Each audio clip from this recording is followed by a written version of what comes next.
नमस्कार, स्वागत है आपका हमारे चैनल पर। मैं हूं आपके साथ शिप्रा सैनी। बॉर्डर स्टेट पंजाब में प्रधानमंत्री नरेंद्र मोदी की सुरक्षा के साथ जो खिलवाड़ हुआ, इस पूरे मामले में अब केंद्र सरकार एक एक पहलू की जांच कर रही है और इसी कड़ी में केंद्रीय गृह मंत्रालय की टीम फिरोजपुर पहुंची। जांच टीम थी जिन्होंने उस घटना स्थल का जायजा लिया जहां पर प्रधानमंत्री नरेंद्र मोदी का काफिला 15 से 20 मिनट तक रुका रहा। इस जांच समिति ने उस घटना स्थल पर तमाम पंजाब पुलिस के आला अधिकारियों से भी सवाल जवाब किए कि आखिर वो उस वक्त कहां थे और क्या कर रहे थे। लंबी चौड़ी सवालों की फहरिस्त थी जिसका जवाब जानने के लिए केंद्रीय गृह मंत्रालय की टीम फिरोजपुर पहुंची थी। उस फ्लाईओवर पर मौजूद थी जहां पर ये पूरी घटनाक्रम हुआ। वहां एक एक पहलू की जांच जो है वो केंद्रीय गृह मंत्रालय की टीम ने की। घटना का रिक्रिएशन भी किया गया है, ऐसी भी खबर सामने आ रही है।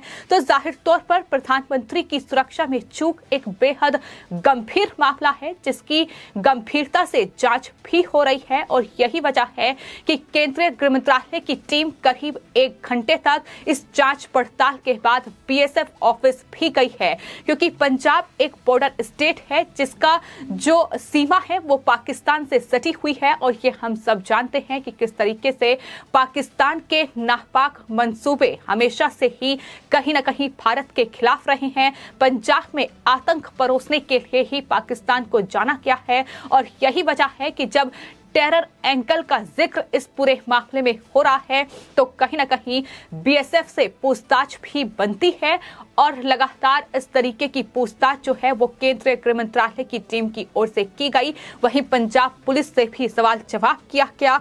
प्रोटोकॉल के तहत जाहिर तौर पर किसी दूसरे रूट की व्यवस्था पंजाब पुलिस को करनी चाहिए थी, लेकिन उन्होंने नहीं की। प्रदर्शनकारियों को प्रधानमंत्री नरेंद्र मोदी के इस रूट में आने दिया गया। ये तमाम सवाल हैं जो कहीं ना कहीं पंजाब सरकार, चरणजीत सिंह चन्नी सरकार और पंजाब पुलिस पर खड़े करते हैं, जिनका जवाब जानने के लिए गृह मंत्रालय की ये 3 सदस्यीय जांच समिति आज फिरोजपुर पहुंची और पूरी जांच पड़ताल की गई।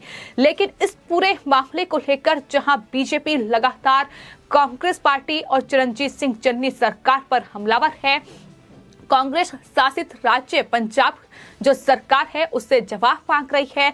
तमाम नेता लगातार चरणजीत सिंह चन्नी सरकार से जवाब मांग रहे हैं, लेकिन पंजाब में कहीं ना कहीं कांग्रेस के लिए अपनों ने ही मुश्किलें खड़ी करती हैं, क्योंकि जिस तरीके से सुनील जाखड़ के बाद अब मनीष तिवारी ने कांग्रेस पार्टी पर ही सवाल खड़े करते हुए ये कहा है कि प्रधानमंत्री की सुरक्षा में जो चूक हुई है, हो सकता था कि प्रधानमंत्री पाकिस्तान बॉर्डर के बेहद करीब थे तो ऐसे में पाकिस्तानी सेना की ओर से फायरिंग की जाती, यानी उनकी जान को बड़ा खतरा था। ये साफ तौर पर मनीष तिवारी की ओर से कहा गया। और सिर्फ इतना ही नहीं, कांग्रेस के ये सांसद मनीष तिवारी लगातार कांग्रेस पार्टी पर हमलावर हैं। उनकी तरफ से जो ट्वीट प्रधानमंत्री की सुरक्षा में चूक को लेकर किया गया था, उन्होंने अपनी ही पार्टी के खिलाफ मोर्चा खोलते हुए ये कहा था कि प्रधानमंत्री की सुरक्षा कोई राजनीतिक फुटबॉल नहीं है। यानी जिस तरीके से कांग्रेस पार्टी लगातार प्रधानमंत्री को टारगेट करती है,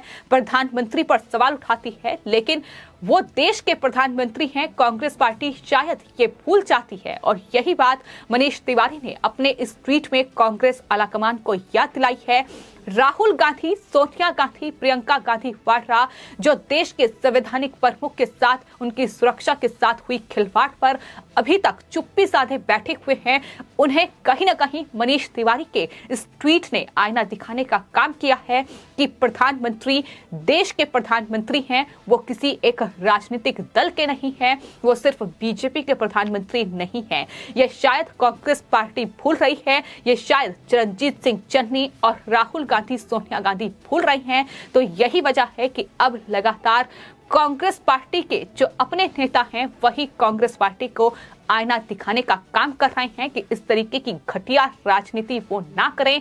इस तरीके से जो छत्तीसगढ़ के मुख्यमंत्री भूपेश बघेल से लेकर राजस्थान के मुख्यमंत्री अशोक गहलोत और तमाम जो कांग्रेस पार्टी के प्रवक्ता आकर बड़ी बड़ी दलीलें दे रहे हैं कि ये बीजेपी का षड्यंत्र है, ये बीजेपी की साजिश है। कहीं ना कहीं इन तमाम चीजों से ऊपर उठकर देश के संवैधानिक प्रमुख की सुरक्षा की जिम्मेदारी राज्य सरकार की बनती है और इस पर चरणजीत सिंह चन्नी सरकार को जवाब देना होगा। ये अब कांग्रेस पार्टी के नेता भी अपनी ही सरकार से जवाब मांग रहे हैं।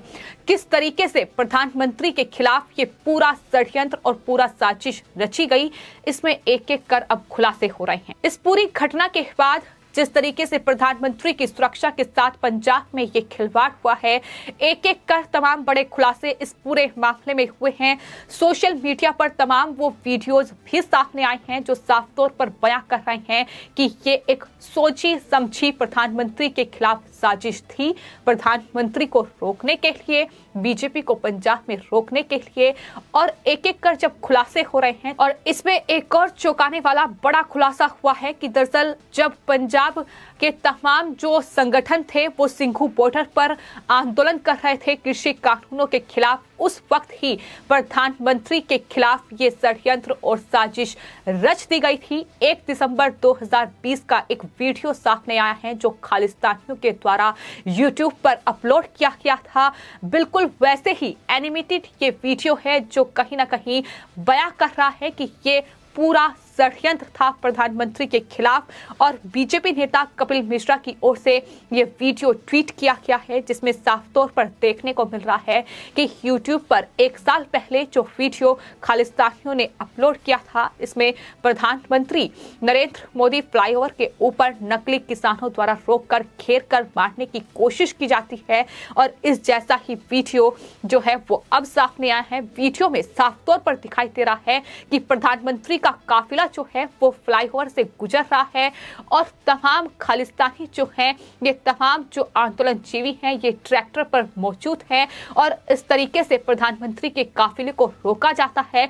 खालिस्तानी मिलकर प्रधानमंत्री को घेर लेते हैं। इस तरीके की स्टोरी, इस तरीके की स्क्रिप्ट जो है वो पहले ही बनाई जा चुकी है और YouTube पर अपलोड हो चुकी है। और कहीं ना कहीं वही सेम जो स्क्रिप्ट है वो पंजाब में देखने को मिली जब प्रधानमंत्री फिरोजपुर में रैली को संबोधित करने के लिए जा रहे थे। उन्हें हुसैनी वाला जाना था और वहां फ्लाईओवर पर उनका काफिला रोक दिया गया। प्रदर्शनकारी बीच में आकर खड़े हो गए और यही सेम इस वीडियो में भी दिखाई दे रहा है। और यही वजह है कि अब सवालों के घेरे में लगातार चरणजीत सिंह चन्नी सरकार है कि क्या खालिस्तानियों को भी रोकने में नाकाम हो रही है पंजाब पुलिस और चरणजीत सिंह चन्नी सरकार। वो खालिस्तानियों को लगातार किसान बता रही हैं और कहीं ना कहीं इस तरीके से इस पूरे मामले से पल्ला झाड़ने की कोशिश हो रही है। लेकिन फिलहाल गृह मंत्रालय की टीम इस पूरे मामले की एक एक पहलू की जांच कर रही है। चरणजीत सिंह चन्नी सरकार ने अपनी रिपोर्ट इस पूरे मामले में गृह मंत्रालय को सौंप दी है, लेकिन चरणजीत सिंह चन्नी सरकार की रिपोर्ट पर भरोसा नहीं है। अब केंद्रीय गृह मंत्रालय ने ये 3 सदस्यीय टीम का गठन किया है जो इस पूरे मामले की जांच कर रही है और टीम जल्द ही रिपोर्ट सौंपेगी, जिसमें आपको बता दें 3 सदस्यीय समिति का जो नेतृत्व है वो सुधीर कुमार सक्सेना कर रहे हैं जो कि सचिव सुरक्षा कैबिनेट सचिवालय के, और इसके अलावा इसमें बलबीर सिंह हैं जो कि संयुक्त निदेशक हैं IB के, और S सुरेश हैं जो कि IG हैं SPG के। तो ये तमाम अधिकारी हैं जो इस टीम का हिस्सा हैं जो कि आज फिरोजपुर पहुंचे। वहां घटना स्थल का दौरा इनकी तरफ से किया गया। सवालों की एक लंबी चौड़ी फहरिस्त लेकर वो वहां पहुंचे थे और पुलिस के तमाम आला अधिकारियों से जो वहां उस वक्त प्रधानमंत्री की सुरक्षा की जिम्मेदारी जिसकी बनती है उनसे सवाल जवाब किए गए हैं। घटना स्थल पर करीब 1 घंटे से ज्यादा का वक्त उन्होंने बिताया है। तमाम एक एक पहलू की जांच की गई है कि आखिर अगर प्रधानमंत्री के रूट को ग्रीन सिग्नल दिया गया था तो ये प्रदर्शनकारी अचानक सड़क पर कैसे आए, या फिर पहले से ही पंजाब पुलिस को इस बात की जानकारी थी कि प्रदर्शनकारी इस तरीके से जो अवरोध है वो प्रधानमंत्री के इस रूट में पैदा करेंगे, लेकिन बावजूद इसके उन्हें हटाया नहीं गया। क्योंकि चरणजीत सिंह चन्नी मुख्यमंत्री का बयान हम सबको याद है कि उन्होंने ये कहा था कि पुलिस ने उन्हें फोन किया था और पूछा था कि प्रधानमंत्री के रास्ते में ये प्रदर्शनकारी डटे हुए हैं, क्या किया जाए। तो चरणजीत सिंह चन्नी ने कहा था कि उन पर लाठीचार्ज ना करके उन्हें बातचीत से ही वहां से अलग किया जाए, लेकिन ऐसा हो नहीं पाया और प्रधानमंत्री के काफिले को रुकना पड़ा। इस तरीके से उनकी सुरक्षा में सेंध लगी है। लेकिन क्या ये खालिस्तानियों, इस आतंकी संगठन और पंजाब सरकार की, पंजाब में कांग्रेस की एक सोचा समझा षड्यंत्र है प्रधानमंत्री के खिलाफ? यही सबसे बड़ा सवाल है जिसका जवाब जानने के लिए केंद्रीय गृह मंत्रालय की टीम पंजाब के फिरोजपुर पहुंची। लेकिन यही सवाल अब कांग्रेस पार्टी के अपने भी कांग्रेस पार्टी पर दाग रहे हैं, फिर चाहे वो सुनील जाखड़ हो या फिर मनीष तिवारी जैसे नेता हो। फिलहाल आपकी इस पूरे मामले पर क्या राय है, हमें कमेंट बॉक्स में जरूर लिखें और चैनल को सब्सक्राइब करें। धन्यवाद।